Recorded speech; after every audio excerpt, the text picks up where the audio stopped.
Bonjour à tous, bien-aimés. Je voudrais partager quelques pensées avec vous sur un homme qui a été décisif dans la façon dont il a été utilisé par le Seigneur. Et je crois que c'est notre désir à tous d'être des instruments entre les mains de Dieu.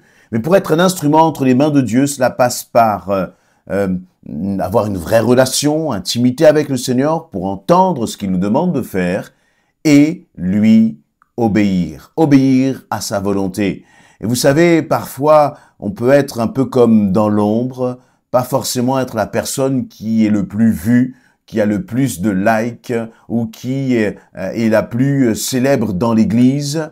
On peut être totalement discret et en même temps être puissamment utilisé par le Seigneur. Et finalement, ce n'est pas la publicité qu'on peut faire autour de nous, ce n'est pas notre réputation qui est si importante que cela. Ce qui est important, c'est de faire la volonté du Seigneur là où le Seigneur nous place.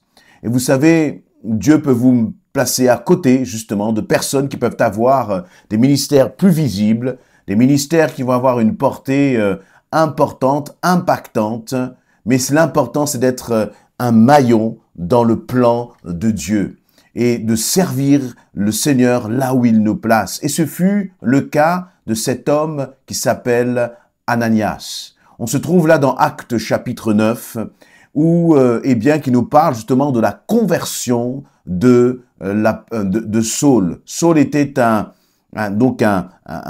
juif engagé, un pharisien, tueur de chrétiens, et qui avait mené une croisade contre les chrétiens. Il pensait bien faire, il pensait servir Dieu de cette façon.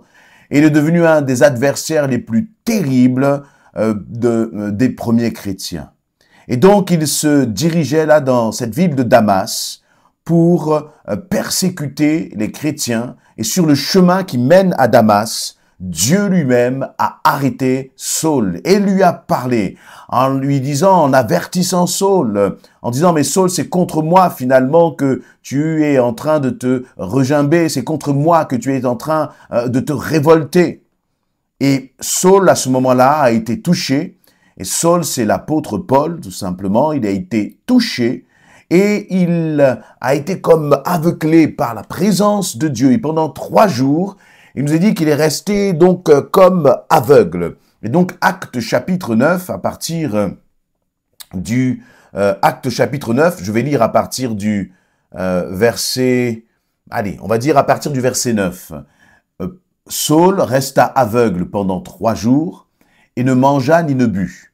Or, à Damas vivait un disciple nommé Ananias. Le Seigneur lui apparut dans une vision et lui dit, « Ananias, oui, Seigneur, répondit-il. Et le Seigneur lui dit, « Lève-toi, va dans la rue que l'on appelle la rue de droite, et dans la maison de Judas, demande à voir un homme nommé Saul, originaire de Tarse, car il prie. Et dans une vision, il a vu un homme du nom d'Ananias entrer dans la maison et lui imposer les mains pour lui rendre la vue. Mais Seigneur, répliqua Ananias, j'ai beaucoup entendu parler de cet homme. De plusieurs côtés, on m'a dit tout le mal qu'il a fait à ceux qui appartiennent à Jérusalem. À ceux qui t'appartiennent à Jérusalem. De plus, il est venu ici, menu de pouvoir que lui ont accordé les chefs des prêtres pour arrêter tous ceux qui te prient. Mais le Seigneur lui dit, va, car j'ai choisi cet homme pour me servir. Il fera connaître qui je suis aux nations étrangères et à leurs rois ainsi qu'aux Israélites. Je lui montrerai moi-même tout ce qu'il devra souffrir. Ananias partit donc et arrivé dans la maison, il imposa les mains à Saul et lui dit, « Saul, mon frère, le Seigneur Jésus qui t'est apparu sur le chemin par lequel tu venais, m'a envoyé pour que la vue te soit rendue et que tu sois rempli du Saint-Esprit. » Au même instant, ce fut comme si des écailles tombaient des yeux de Saul et il vit de nouveau. Alors il se leva et fut baptisé. Alors il se leva et il fut baptisé. Voilà comment cet homme, qui n'apparaît qu'une fois, il y a plusieurs plusieurs fois le nom Ananias est nommé dans le livre des Actes notamment, mais ce Ananias-là, lui, il apparaît uniquement dans ce récit. C'est comme s'il est apparu et puis ensuite il est retourné dans l'ombre. Mais le Seigneur l'a utilisé là d'une façon puissante et extraordinaire. Rendez-vous compte que sans Ananias, sans qu'il y ait un homme disponible, ce qui est important, ce n'est pas son prénom, ce qui est important, c'est que c'est un homme qui, dans sa simplicité, s'est rendu disponible au Seigneur. C'est un homme dont on connaît très peu de choses, sinon qu'il est appelé comme, il vivait comme un disciple de Christ. Vous voyez, un homme donc qui vivait pour le Seigneur, qui aimait le Seigneur, qui ne comprenait pas tout de la volonté de Dieu parce que Dieu va l'appeler dans un songe et va lui dire, tu vas aller, il va y avoir cet homme qui s'appelle Saul. Toi, tu vas aller dans la rue qui s'appelle la droite, dans la maison de Judas. Tu vas entrer et tu vas prier pour Saul. Et là, Saul va avoir la vue. Tu vas prier pour qu'il soit rempli de l'Esprit, donc baptisé du Saint-Esprit. Et puis ensuite, vous le baptiserez. Et Ananias a eu quelques réticences parce qu'il connaissait la réputation de Saul. Mais il ne savait pas que Dieu avait touché le cœur de Saul. Il ne savait pas que Dieu avait appelé Saul à son service. Vous savez, bien souvent, les hommes nous ramènent vers notre passé, nous ramènent vers la personne que nous étions avant d'avoir connu Christ.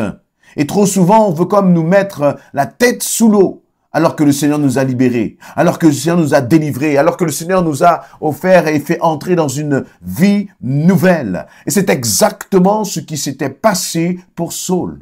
Et finalement, Ananias, malgré ses réticences, il a écouté le Seigneur. Mais si vous vous mettez quelques secondes à la place d'Ananias et que l'on réfléchit un peu, on se dit, mais Seigneur, c'est fou ce que tu me demandes là. Tu me demandes d'aller voir ce tueur de chrétiens qui s'appelle Saul. Peut-être que c'est un piège, parce qu'il est venu là justement pour mettre fin à la vie de tous les chrétiens, pour pourchasser les chrétiens. Seigneur, n'aurais-tu pas pu choisir quelqu'un d'autre? Et puis en plus, il reçoit un songe. Tout le monde peut rêver, tout le monde peut avoir des songes. Mais quand tu as distingué du fait que le rêve que tu as fait vienne vraiment du Seigneur, il fallait être comme Ananias, c'est-à-dire avoir une réelle intimité avec le Seigneur. Et je crois que c'est ce dont nous avons besoin. Trop souvent, nous réfléchissons, nous pensons avec notre propre intelligence, nous prenons des décisions avec notre propre intelligence, nous analysons même ce que les pensées de Dieu avec notre propre intelligence.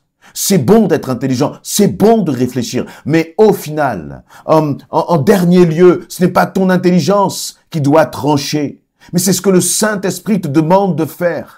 Parce que parfois, le Saint-Esprit nous demandera de faire des choses que nous-mêmes, nous ne comprenons pas, que nous-mêmes, nous avons du mal à accepter, parce que nous n'en comprenons pas le sens. À vue humaine, nous pensons que telle décision, tel choix, c'est bête, c'est stupide, ce n'est pas possible. Mais encore une fois, ce qui compte, c'est ce que Dieu dit. Et parce que Ananias a écouté ce que le Seigneur lui a dit, au péril de sa vie, parce que n'oublions pas, lorsqu'Ananias va dans la maison de Judas, va dans cette rue de la droite, qu'il frappe à la porte, derrière cette porte se trouve Saul, qui était l'assassin de chrétiens. Et ça aurait pu être un piège, peut-être. À tel point que même par la suite, Ananias, va être cet homme qui va devoir accompagner certainement Saul. Ananias était donc cet homme presque invisible, inconnu de tous, mais un maillon extrêmement important dans l'œuvre que le Seigneur voulait accomplir. Sans Ananias, il n'y aurait pas eu, Saul. Alors vous allez me dire peut-être que Dieu aurait utilisé quelqu'un d'autre. Bien sûr que le plan de Dieu n'aurait pas été stoppé. Ananias ou sans Ananias, la volonté de Dieu aurait été accomplie. Mais là aussi, ça nous montre bien que ce qui est important, c'est notre joie. Ce n'est pas que les choses se fassent sans nous, mais que nous soyons participants à l'œuvre du Seigneur. Que nous soyons de ceux qui soyons comme ce maillon dans cette chaîne de vie, cette chaîne du plan merveilleux que Dieu est en train de réaliser. Dieu peut le faire avec quelqu'un d'autre. Mais c'est tellement bon quand Dieu nous utilise. C'est tellement bon d'être à son service.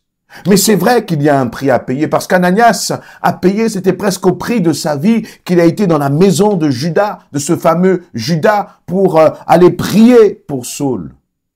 Il fallait aussi que lui-même soit un homme connecté au Seigneur. Dieu a utilisé un homme connecté au Seigneur. Dieu a utilisé certainement Ananias parce qu'il était aussi baptisé du Saint-Esprit, parce que Ananias va nous dire, Saul, je suis venu vers toi parce que Dieu m'a envoyé pour que tu reprennes la vue, pour que tu retrouves la vue, pardon, et que tu sois rempli du Saint-Esprit, nous est-il dit au verset 17. Donc tu sois baptisé du Saint-Esprit, parce que Dieu veut utiliser Saul.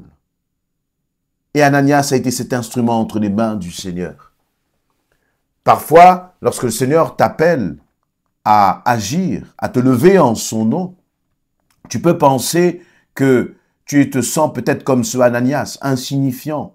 Cet homme que personne ne connaît, que personne peut-être même dont ne reconnaît même le ministère. Mais ce qui est important, ce n'est pas la reconnaissance des hommes. Ce qui est important, c'est que tu obéisses à ce que le Seigneur te demande de faire. Non pas, j'allais dire, en rébellion ou avec une forme de revendication par rapport aux autres. Non, tout simplement en obéissance au Seigneur. Et vous voyez, Ananias s'est levé. Il est sorti de chez lui. Il a suivi les instructions claires et précises du Seigneur. Et là aussi, c'est un signe, Dieu nous parle de façon précise. Dieu n'avait pas dit, tu vas crier, et puis dans la ville de Damas, et puis quand tu vas crier, à un moment, peut-être que tu vas trouver Saul. Non, Dieu avait dit, tu vas aller dans la rue qui s'appelle la droite, là dans la maison, parce que c'est pas tout d'arriver dans la rue qui s'appelle la droite. Voyez, il y a plusieurs maisons dans cette rue qui s'appelle la droite. Mais là, tu vas frapper à la porte là, de la maison de Judas. Et dans la maison de Judas, tu vas trouver, eh bien, Saul. Tu vas trouver Saul. Et là, tu lui imposeras les mains. Dieu nous parle de façon précise. Mais sommes-nous prêts à écouter ce qu'il nous dit, même si nous ne comprenons pas le pourquoi il nous demande de faire telle ou telle chose, même si nous ne comprenons pas pourquoi le Seigneur nous demande d'agir de cette façon, même si ce que le Seigneur nous demande de faire va à l'encontre de nos émotions, de nos sentiments, de nos principes, de nos traditions, de nos habitudes, peu importe. Ce qui compte, c'est de faire ce que Dieu dit. Et finalement, ce que le Seigneur va chercher, c'est des hommes et des femmes qui sont prêts à lui obéir, qui sont prêts à se soumettre à sa volonté. Et c'est à cette condition, c'est à la condition de l'obéissance sans concession au Seigneur que Dieu pourra utiliser ta vie pour accomplir sa volonté. Es-tu prêt? Je rajouterai un dernier point, c'est que pour que Ananias puisse entendre la voix de Dieu, ça signifie qu'Ananias était un homme qui passait du temps avec Dieu. Cela ne sert pas à grand-chose de chanter « Sers-toi de moi, sers-toi de ma vie, fais ce que tu veux de moi, Seigneur, etc., etc. » si finalement nous n'entrons pas dans cette dimension de la consécration, de la mise à part pour notre Dieu. Et c'est dans ces temps de mise à part que le Seigneur va réellement te parler, non seulement te parler, mais utiliser ta vie pour, impacter, peut-être même de façon indirecte, mais en tout cas, impacter la vie de quelqu'un. Ananias a été utilisé par Dieu pour impacter la vie de Saul.